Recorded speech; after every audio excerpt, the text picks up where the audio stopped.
हुकूमत साजी के बाद ज़िमनी इंतखाबात का मुहाज़ अभी बाकी है। लाहौर के 5 हलकों में ज़िमनी इंतखाबात का मैदान सजेगा। सदर मुस्लिम लीग नून शहबाज शरीफ ने कसूर की कौमी असम्बली की नशिस्त रखी तो लाहौर में 6 हलकों में ज़िमनी इंतखाब होगा।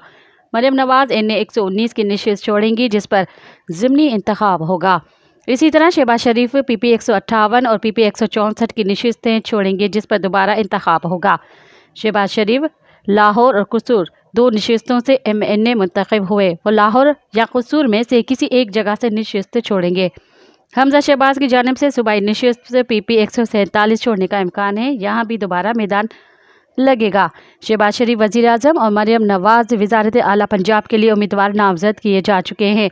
NA 117 अलीम खान अपने पास रखेंगे और PP 149 की नशिस्त छोड़ेंगे। कौमी असम्बली में असम्बली की ज़्यादा नशिस्तों की ज़रूरत के बायस हमजा शहबाज को कौमी असम्बली में रखने की तजवीज़ है। मज़ीद ख़बरन ऐं तफ़सीलात लाइ विज़िट कयो असांजी वेबसाइट www.awamiNewsHD.com ऐं ॾिसंदा रहो अवामी न्यूज़ HD।